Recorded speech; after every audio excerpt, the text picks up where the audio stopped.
Okay, everybody, this is the brand new OXG Xucaboa Rostejo Redux. For those who don't know, last year I started a historic build series called Xucaboa, which we'll call OXG for short, because Xucaboa is a very big word. Not everybody is brave enough to attempt to say that, but that's okay. This series is, and it was, a historic build series starting from the Stone Age, from the Paleolithic, going into hopefully the Space Age, right, to the future. So this series, I had gotten into the late Neolithic, into the megalithic period. We had megalithic monuments and everything like that, and then I left. I had to leave my channel for several months while I went to go work. I work in cargo ships. I'm a merchant mariner. So I go away for a few months at a time and do that. And when I came back, many of the mods that I had worked so carefully for so long to curate, to get to be stable and do things, didn't work anymore. So I tried to recover the map, and I just couldn't. I spent a lot of time. The original map was built in Roslyn Peninsula, the map from Campus DLC.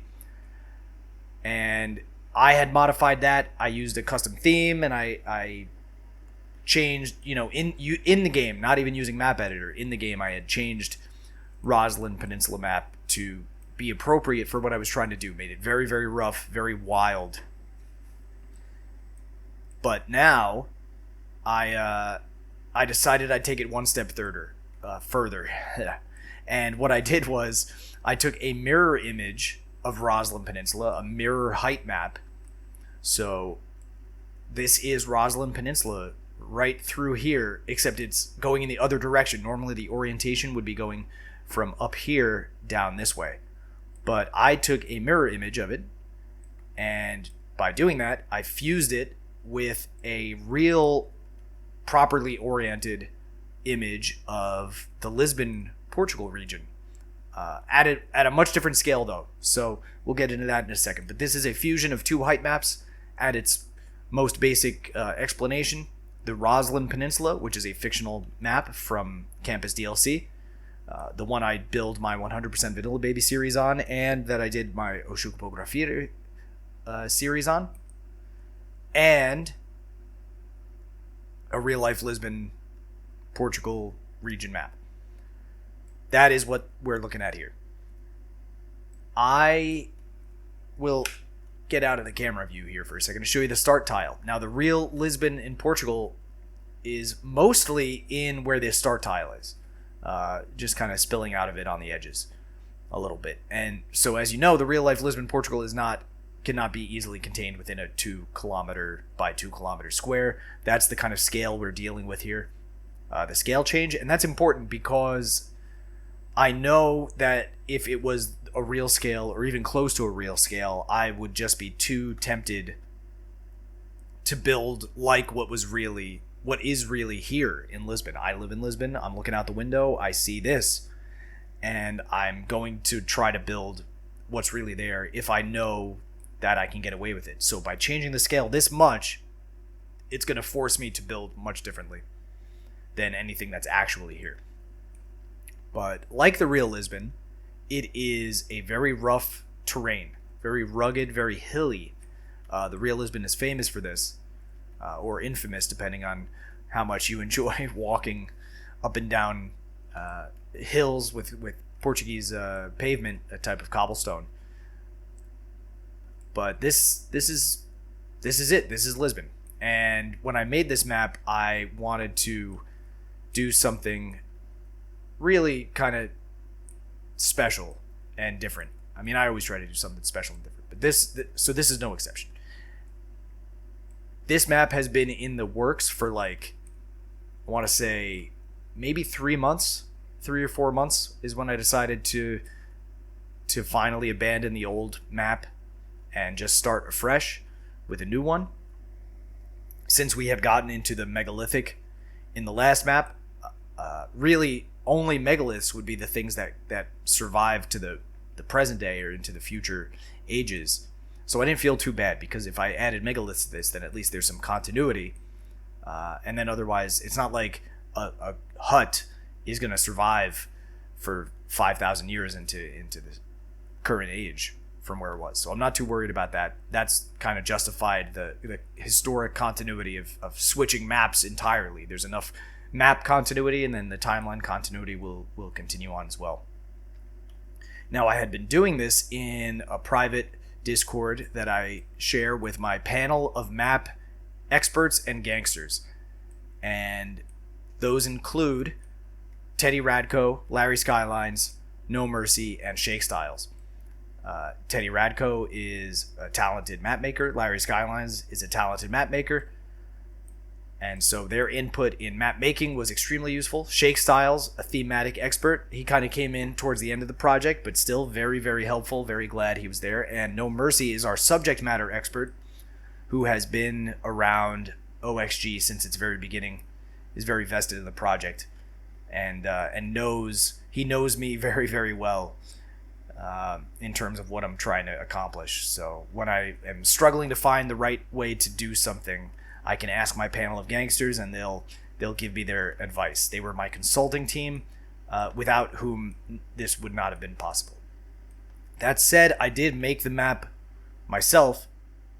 Over time, I'd chip away at it while I was working on my other projects. And then Teddy Radko has taken the map and added his own modern networks, which are incredible. Really well done. You only need mass transit DLC to open his map and get his networks. This map is 100% vanilla. You need no DLC at all. It's 100% base game vanilla. With all the updates and everything, we have some great palettes of trees. The one thing that I changed that might seem not so vanilla to you right here is the theme. And I made my own using Theme Mixer 2.5. I call it the OXG Rostejo theme. So if we open that up, it is different than the original theme. But if we go to the original Colossal Order tropical theme, this is a tropical based map, which is what lets us get bison and cougars. If we open the original tropical theme, it still looks pretty cool. I gotta do that sometimes. There we go. It still looks pretty cool. Totally works. Not a big deal to not have the theme turned on. You get a different fertile grass color, which is probably the most drastic change. But otherwise, I mean, everything else still works. The oil terrain, the ore terrain, and the rock textures still look pretty good. So you don't need to get the theme. If you do, though, open up Theme Mixer 2.5. You got to load up the theme OXG Rostejo theme mix. Load that up, and you'll get my custom theme that I made. If you download this theme mix off the workshop, make sure that you get subscribed to all the dependency themes you need. The themes that I mixed to make this theme, you're going to need to mix it yourself as well. But they're all listed in there. Don't worry about it. Should be easy enough. So this is the theme that I made. Otherwise, it's 100% vanilla from the get-go. However, this map, because I'm playing it historically, you need to create your own networks. Either in map editor, if you get this map as it is right now, you open it in the map editor and you make your own networks starting from wherever you want. To do that, of course, you could use Teddy Radko's modern networks version if you don't want to do that and have someone arguably, almost certainly much better than any of us do it. Teddy Radko has done it, so you can use his, or you can play it historically like I'm planning to do, starting from a time before highways, and add your own kind of paths and trails. You'll need a mod like 81 tiles to access the edges where you can connect. Or you could do it in map editor, I guess, if you have an idea using gravel roads, but still you'll need 81 tiles at some point if you ever want to upgrade the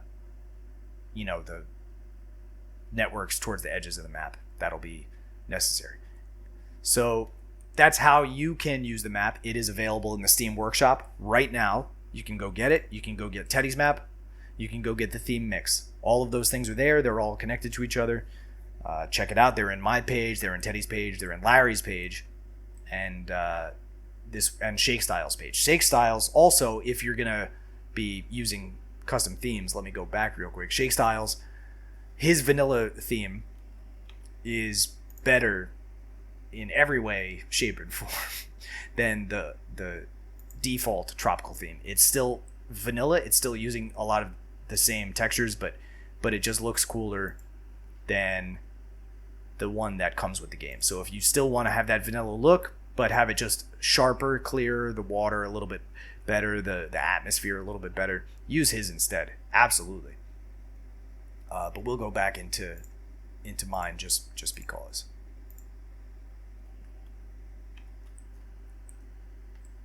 Real quick overview of the map. I'm not going to make this a very long video at all, but I do want to kind of explain it for those who are going to follow along with my series, which this is not the actual start of. I'm not going to build anything today. Or if you want to just understand the map a little bit better, if you want to play it yourself. The start tile here is at the junction of this strait coming from the sea, this small river, and this large river over here, and then on this side you have a marshy swamp. So with these, you're kind of right in primed in this corner for optimal development and doing stuff. Now the terrain is very rough, very, very rugged. You're going to have to be pretty comfortable building in terrain, doing things in terrain to use a map like this. And for anyone who's considers themselves a terrain noob, or would be otherwise intimidated by terrain like this for a start tile, I will say just give it a try. You know, you only learn how to build in terrain by building in terrain. And if you don't like it, then take the landscaping tools and just flatten it out somehow. You know, you can do whatever you want. It's your way. If you're playing it, it's your map. You build whatever you want, and that is totally fine. You will not be ruining anyone's day. But I think building in terrain, in challenging rough terrain, is one of the great ways to come up with an extremely unique looking city, very dynamic looking city, having multiple layers of, like, imagine having high density buildings down here and then low density up there. You can't get that on a flat map. It won't work. So doing something like that would be a lot of fun. I have lots of little waterways here. I made this map at the advice of NoMercy to be very, very wild, because since I'm starting in the Bronze Age, I intend to start in the Bronze Age. The terrain, the landscape would have been almost untouched by humans, which is going to change very, very soon. Even as into the Iron Age and classical antiquity, you're going to start seeing much more human influence on the terrain, the landscape, the trees, the shorelines, everything. Once humans get their hands on it, it really starts to change. So this is untouched, pristine nature. Inside of the waterways, I've got a certain biome. Outside of the waterways, I've got a different biome. I've done so much biome blending with the trees to give this place a sense of scale, that you feel like you're almost in an entire country. Now this is, it's an 81 tile map, just like anything else, of which this whole section right here is just the ocean. But you can really get this sense that you're in a much larger place. And that was done as thoughtfully as I could to make it seem like it's this massive, massive map. So I hope that gives both me and anyone else who decides to play this some really creative ways to make use of that scale to create stuff. I know when Teddy did his networks, he took advantage of that, and they look so cool because he scaled them just right to fit inside of this map. Quick explanation of the mountains, because this is the original Roslyn Peninsula mountain ridge going through here all the way to this island volcano. I even left the volcano inside here. Right here you got the volcano from Roslyn, but then it fuses with the Lisbon map, and so you have a lot of Lisbon in the area or outside of the mountains, including most of the river. Although this was like perfectly done, because where the Lisbon estuary, the Tejo estuary, is here is kind of where the Roslyn estuary is in the Roslyn map, where that inlet is. So again, when I saw the Roslyn map, it's one of my favorites, and I thought it would be great for a project like this, and this just confirms it. It does have a lot of the similar features. This mountain range right here is the Serra de Sintra in real life. There's a palace on top. The scale here is much different, obviously. If you put a palace, it will be a different scale. Although that Palacio de Pena is a workshop asset. If you want to put the actual palace that's up here, you can find it in the workshop. I may have included some megalithic Easter eggs around the map. So there's one of them for you. That is a mountain range that comes from the Roslyn area, but then you have this little peninsula here, which is I said Roslyn. That comes from the Lisbon area. This comes from the Roslyn area, this peninsula right here. And it looks just like one that you find in Portugal. So the real one in Portugal isn't this close to Lisbon area, but it's on this same coastline, and it just kind of sticks out like that. So having that, this is an island in the Roslyn map, but having it turned into a peninsula because of the way this map is, I think was a really cool touch.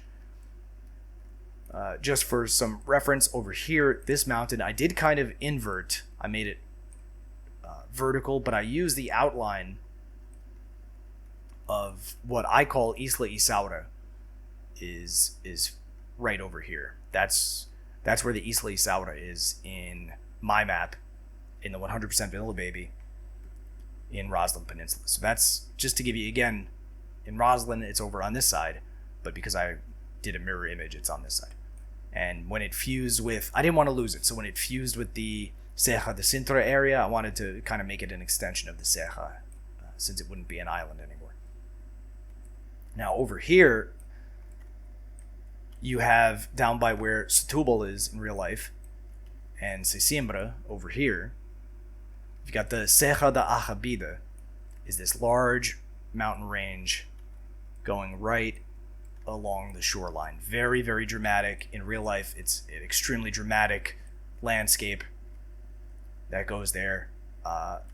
Would be pretty challenging in-game to build over here, but not impossible. Teddy did a cool network kind of going right through this area. You got to check it out. His video, by the way, is going to pair with this one. So if you're not watching these in order or anything, be sure to check his next.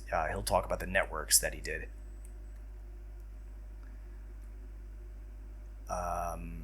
And then over here, we've got our main river, our main Tejo branch, which I had passed through the Roslyn Mountains right here. In real life, this mountain really wouldn't be here. So this would be a much larger estuary, but I'm glad it's not, because that would take up, I think this is more dramatic looking, and we still get the same idea by having this mountain inside where it would otherwise be water. But then following the Tejo River, going up north, we had some cool little island piece right here and some opportunities for beachheads. Doing the shorelines was something I tried to do really well, making them rough or smooth depending on the water flow and erosion, adding painting with sand to give this idea of the sense of flow. Now the water flow all around the map is very, very controlled. It took me a lot of time to balance it right, but it is balanced. And I used a lot of bathymetry, a lot of underwater topography to influence the current and things like that. So if you look at a place like this, it's got this real shallow sandbar here. And this is really shallow. I think if you were to drive an in-game ship over it, it would run aground. Likewise, I put sandbars by the ocean beaches. So the terrain is actually different here than it is here and here, and then I really worked hard to make these beaches as kind of realistic and lifelike as possible. Very similar to the one that's here on what is called, in real life, the Costa de Caparica. So if you go to the Costa de Caparica, you see this very, very long beach that goes, in real life, I think it's like 16 kilometers or something. This, again, the scale is different, but it's going to be a cool spot. This is within the 25 tiles too, so if you're building here, you can do some cool stuff. The estuary here is a perfect confluence of where this waterway, this large river, this strait from the sea, and this marsh, all of their waters kind of meet here and stabilize and totally balance out. There's no strong current here whatsoever. So if you were to zoom in and look at the water, it's not really moving at all. In fact, we could look at the water flow tab and confirm that. See, I've got tiny bit of current should be coming in from the sea here. Yep, it's all going in, and then it kind of fades out as we get towards the start tile. Got the flow coming in from this little river, and again it fades out. Got the flow coming in from the big river, which again fades out here. And I don't know if it'll show at this depth, but all of the water here is flowing out towards the estuary. This was a bit tricky to finagle to get to all go out in the right way, but it's been pulled off. We did it, creating this multi-branched tributary system here in the marsh, and having all the water go out the right way, and having all the currents perfectly balanced was tricky, but it's doable and it's been done. So that's the water situation. Down over here, we've similarly got some water engineering done with sandbars and spits, very much mimicking what's there in real life. Here we have the peninsula of Troya. This is where Setúbal would be, and over here is where Sesimbra would be in real life. So very, very similar, and a lot of fun. Teddy did a great job using these areas to create a modern network system in ways I would never have imagined. I'm so glad he was part of this project. Thank you again, Teddy. Over here, I added, this is just for fun, it's not like this in real life, I added a bison-shaped lake. Somewhat bison-shaped lake. And I put a dramatic cliff right next to it with, again, another little megalithic Easter egg. So that's a cool spot if you want to build on a lake. It is outside of the 25 tiles, but I just thought it'd be cool to have there. Break up the terrain a little bit. Now this side of the river is a little bit different geologically than this side, and that's took a lot of fine tuning, a lot of balancing to get it to look right. But this is smoother, a little bit nicer, and I tried to make this possible to do some kind of Douro River Valley type of area. Right now, this is the Douro River goes through Porto in Portugal, not through Lisboa. But the terraced farms there, the vineyards, are incredible, really worth checking out. And I wanted to give myself the opportunity to perhaps develop this area like that if I wanted to. So to have it be very hilly in a river valley, but still balanced in a way that I could terrace it and do cool terrain work and it wouldn't look too off. There are sites throughout the map that have some places for like resources, you know, especially if you're a Stone Age or a Bronze Age person, you're going to be looking for metals and things inside of the earth. So I put those in just for fun. They obviously don't function like I don't know, like Age of Empires or something, but you can use those for your build if you want, or you don't have to. They're just there for show. You can copy paste them with moving and stick them out somewhere else too if you want. It'll be a lot of fun. I used oil terrain to get this kind of rough beach area looking place, and I always put that, even on the sandy beaches, I'll put that in the background where the shrub line begins. Put that in the, you know, as the transition between beach and shore, you have this oil strip. Again, always with the sandbars on the water beaches, various types of sandbars, but they, if nothing else, they give the appearance from certain viewpoints that there are waves breaking on the water on the beach. So that's kind of cool. I really think that's pretty neat. But they do act as a sandbar. It gives another look to the map from even many distances, that it has this crafted bathymetry going on here.